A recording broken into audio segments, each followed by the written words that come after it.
Good afternoon, traders. It's Bill Baruch with Blue Line Futures, and it's your midday market minute.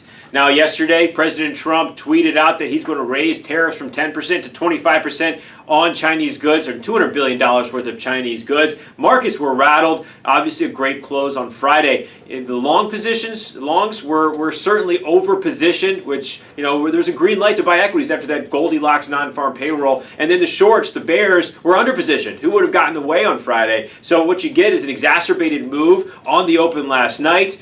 But there is good reason to be worried. We've gone straight up all year long, and now the trade deal is definitely in doubts here. But it always was a bit in doubts. There was really no progress last week. In fact, we heard that China backtracked on some of the concessions, and that's what provoked Trump to take these necessary steps in really trying to force a deal or force China's hand at bringing those concessions back. But China did say they weren't going to send their envoy to Washington this week, and that's where we saw a little extra selling pressure last night around 8 p.m. Central Time. But ultimately, though, they are coming here to Washington. The talks will continue, but right for now, it does not seem that lead negotiator, Vice Premier Liu He, is going to make the trip.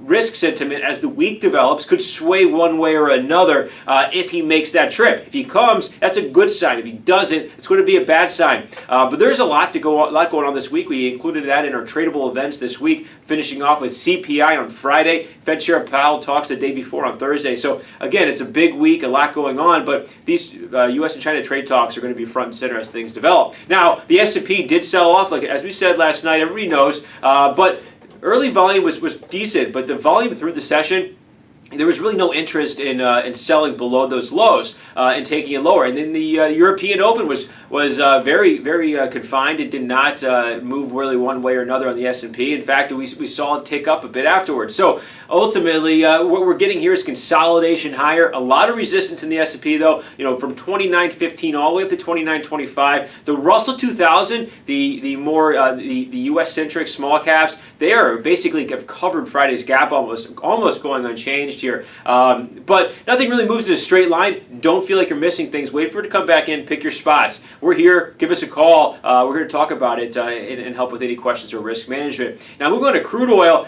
It got hit hard last night early. $60 came in, but the market's bounced back very well. The 200-day moving averages come in around 60.77, 60.91. Those are the continuous and the regular. Those are what we're watching to the downside. It closed below there. Really, it hurts the chart quite a bit. Obviously, there's a lot of damage carrying over from last week. Psychological level at $60 too. That held, but what we really want to see is it close back above 62.50. Right now, first key resistance is Friday's settlement, 61.90s area. That's a big level, but 62.50 would neutralize a lot of this weakness and encourage buying. But really what's moving crude oil, it's shaking off this U.S. and China trade, and it's focusing on some of the geopolitics. The U.S. moved a aircraft carrier and into the Gulf of the Persian Gulf. Keep an eye on this in any developing situation with Iran, as Iranian oil is not receiving waivers for importing it now. So you again, a lot of geopolitics at work with crude oil, a lot of support down here, and we are in a seasonally bullish time of year. We're neutral, but there are spots to trade this thing. Again, you can call us. We're here to help talk about it. And then lastly, take a look at the safe havens. You saw gold and treasuries move well, but those have come back in